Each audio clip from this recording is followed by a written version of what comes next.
Sudah saya peringatkan untuk tidak mengulanginya lagi. Jangan berhubungan dengan pria ini.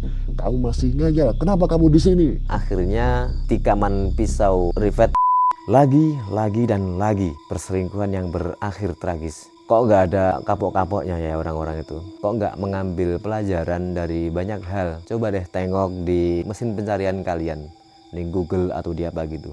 Kasus-kasus tragis yang disebabkan atau dipicu dari sebuah perselingkuhan.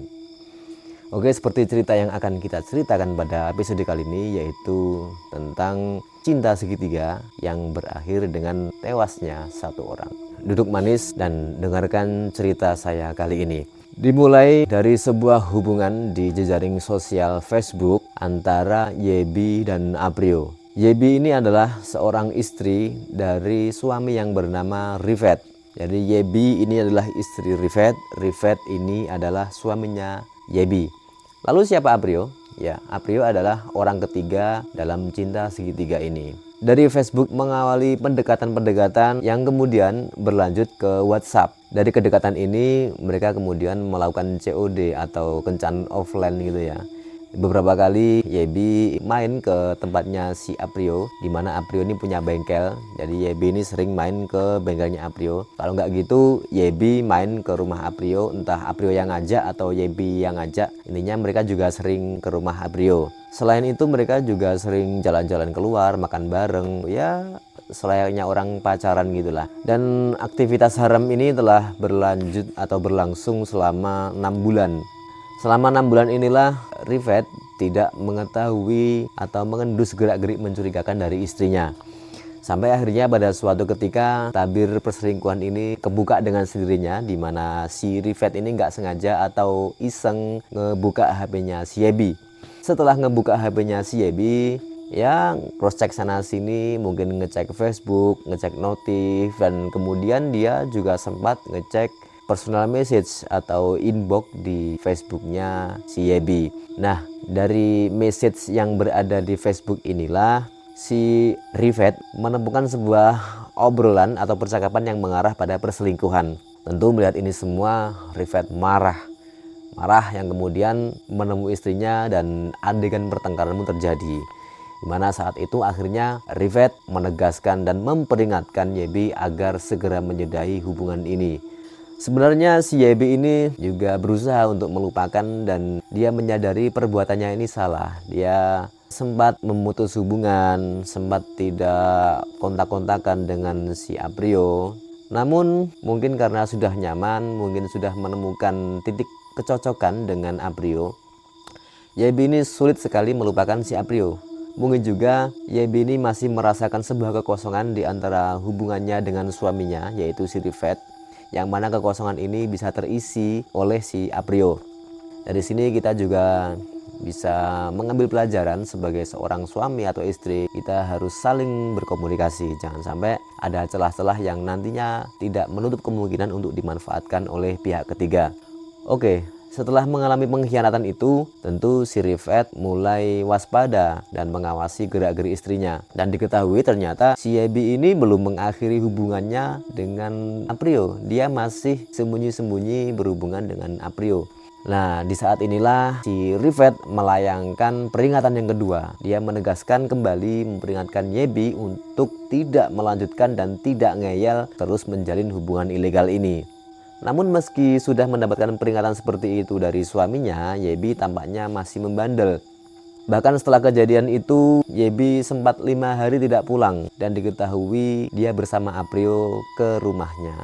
Jadi Yebi ini justru malah nginep di rumahnya Aprio selama 5 hari tidak pulang. Tentu setelah pulang kita tahu adegan apa yang terjadi. Adegan pertengkaran, adegan cekcok, adu mulut, dan juga adu argumen satu sama lain. Yang akhirnya si Rifat mencoba memberikan ultimatum atau peringatan terakhir kepada Yebi. Nah, selain itu Rifat juga berinisiatif untuk menaruh GPS tracker di motor istrinya. Kemanapun Yebi pergi, dimanapun dia memakai motornya, tujuannya kemana, Rifat bisa memantaunya. Dan pada suatu hari pada tanggal 25 November 2020 pada jam 1 siang, Rifat yang saat itu masih berada di tempat kerjanya, yaitu di sebuah pabrik kertas di Muara Enim, dia mendapati GPS tracker yang terpasang di motornya Yebi ini menunjukkan kalau si Yebi sedang berada di tempat karaoke. Tentunya Rifat bertanya-tanya, ngapain istri saya ke tempat karaoke? Ngapain dia di sana? Apa ketemu sama siapa? Iya, padahal dia pamitnya beli susu untuk anaknya. Namun ternyata dia malah pergi ke tempat karaoke. Rifat kemudian berinisiatif untuk meminjam motor temannya. Sebut saja temannya ini namanya CF, dan bergegas menuju ke TKP karaoke. Sesampainya di sana, dia bertemu dengan security karaoke dan ya saling sapa lah. Selamat siang mas, ada keperluan apa? Oh iya pak, di sini saya mau karaoke. Oh iya silakan booking dulu ke customer service kami. Tapi Rifat berdalih kalau dia masih menunggu temennya. Dari situ dia kemudian duduk di lobi tempat ruang tunggu. Sambil duduk dia mengawasi keadaan sekitar. Dia tengok kanan kiri memastikan keadaannya aman atau enggak. Setelah security ini meninggalkan tempat dia berada dan kemudian keadaan sudah aman, Rifat diam-diam menuju ke room tempat karaoke. Dari situ dia dibuka satu persatu, mulai room 1, room 2, dan kemudian di room 3 inilah dia menemui di sana ada istrinya bersama seorang pria yang tak lain adalah Aprio. Melihat hal itu, Rifat langsung teriak-teriak kepada istrinya. Sudah saya peringatkan untuk tidak mengulanginya lagi. Jangan berhubungan dengan pria ini. Kamu masih ngeyel, kenapa kamu di sini? Dan sebagainya dan sebagainya. Intinya di sana dia ngebentak-bentak, marah-marah dan meluapkan emosinya. Entah apa yang terjadi, tampaknya emosinya semakin tersulut dan dia mengeluarkan sebilah pisau yang telah dia selipkan di pinggangnya. Nah, pertanyaannya adalah, ini pisaunya dari mana? Apakah dia sudah menyiapkan dari awal atau tiba-tiba dia nemu atau gimana? Soalnya tadi kan dia dari tempat kerja langsung menuju ke tempat karaoke kan. Nah, ini nanti yang akan kita bahas di belakang pada waktu dia di persidangan. Oke, kita lanjut. Kan ribut-ribut tuh. Akhirnya manajer sama security nyamperin ke room 3 tempat keributan itu. Nah, mengetahui di sana ada pertengkaran dan salah satu orangnya itu membawa pisau, manajer dan security akhirnya meminta bantuan ke polisi yang berada di sebuah bank yang tak jauh dari karaokean itu. Setelah cekcok beberapa waktu dan kemudian Rifat tersulut amarahnya kemudian menyerang Aprio dengan pisau, Aprio pun mencoba mengelak dan menahannya. Bahkan si Yebi yang juga berada di situ membantu untuk menahan serangan Rifat kepada Aprio.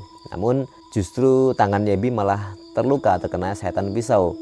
Meski berusaha melawan dan mengelak, akhirnya tikaman pisau Rifat mengenai beberapa bagian tubuh Aprio, yaitu di bagian dada, di bagian leher, dan perut bagian kanannya.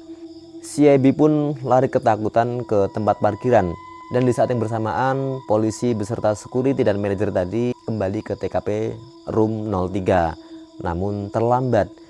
Mereka sudah menemui tubuh Aprio sudah tak bernyawa. Setelah kejadian itu, Rifat diamankan dan dipindahkan ke room 2 untuk diinterogasi bersama Yebi. Dan di tempat inilah Yebi justru menangis meraung-raung meminta maaf dan bersujud di kakinya Rifat untuk mengakui kesalahannya. Dia sangat menyesal karena perbuatannya ini menyebabkan satu nyawa melayang. Cerita cinta segitiga ini memang sudah berakhir sampai di sini. Namun plot twist justru ada pada waktu persidangan. Jadi mari kita simak cerita selanjutnya. Kasus pembunuhan yang dilakukan oleh Rifat ini ditangani di Pengadilan Negeri Prabu Mulih. Rifat lahir di Payakumbuh, Sumatera Barat, Juli 1977. Di sini dia memberikan keterangan dan kesaksian bahwasanya tindakan pembunuhan ini dilakukan lantaran dia kesal dan terpicu oleh amarahnya ketika melihat istrinya berduaan dengan Aprio di tempat kejadian perkara. Rifat juga sudah memberikan peringatan dan juga menegaskan kepada istrinya agar menyudahi hubungan ini, namun sudah diacuhkan beberapa kali. Lalu kemudian ada pertanyaan, dari mana pisau yang dibawa Rifat pada saat membunuh Aprio. Ini penting karena nantinya ini akan menjadi tolak ukur vonis yang akan dijatuhkan oleh majelis hakim. Apakah ini pembunuhan berencana atau tidak? Dan menurut pengakuan Rifat, dia tidak merencanakan untuk membawa pisau dan melakukan pembunuhan. Bahkan rencananya ke sana itu hanya untuk sekedar melabrak mungkin ya. Lalu dari mana pisau itu? Kenapa dia tiba-tiba mengeluarkan pisau dari selipan pinggangnya? Jadi ceritanya gini, pada saat Rifat meminjam motor rekan kerjanya yaitu si F, di tengah perjalanan dia mampir ke SPBU untuk mengisi bensin. Dan di saat itulah dia menemukan di bawah jok motornya ada sebilah pisau yang kemudian dia berinisiatif untuk membawanya karena berjaga-jaga kalau terjadi apa-apa. Karena diketahui si Aprio ini merupakan residivis ya, yang kemana-mana itu dia suka bawa senjata tajam bahkan senjata api. Jadi sebagai jaga-jaga, Rifat kemudian berinisiatif untuk membawa pisau tersebut dengan cara menyembunyikan di balik selipan pinggangnya. Dan benar saja menurut keterangan dari F, pisau itu miliknya. Jadi ceritanya satu hari yang lalu atau tepatnya tanggal 24 November 2020, si F ini dimintai tolong oleh keluarganya untuk menyembelih ayam karena di rumahnya mau ada yasinan. Dan kemudian setelah menyembelih ayam, pisaunya dia letakkan di bawah jok motor tadi. Entah lupa atau memang sengaja belum dia ambil. Kemudian satu hari setelahnya motor itu dipinjam oleh Rifat, yang kemudian kita ketahui pisau itu digunakan untuk menghabisi nyawa Aprio. Kemudian kesaksian dari Yebi, istrinya, dia juga membenarkan kalau dia sudah diperingatkan beberapa kali oleh suaminya, namun dia sendiri yang ngeyel dan dia juga menyadari kesalahannya itu. Dengan rasa bersalah ini dia mengungkapkan pernyataan kepada majelis hakim untuk bisa menggantikan status hukum dari Rifat, suaminya ini. Jadi dia memohon kalau bisa dia menggantikan untuk dipenjara atau dihukum oleh majelis hakim menggantikan status suaminya. Namun ya jelas nggak bisa dong ya. Pengakuan dari Yebi lagi adalah pertemuan antara dia dan Aprio di tempat karaoke tersebut memang sudah dia rencanakan untuk menyudahi hubungannya tersebut. Jadi dari awal dia berencana untuk bertemu dengan Aprio memang untuk membahas kelanjutan dari hubungan ini. Dia berniat untuk menyudahi hubungan ini karena hubungan ini sudah diketahui oleh suaminya dan tentunya jika diteruskan akan berakibat hal-hal yang tidak baik.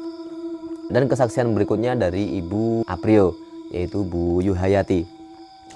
Sebenarnya Bu Yuhayati ini juga mengetahui hubungan anaknya dengan Yebi.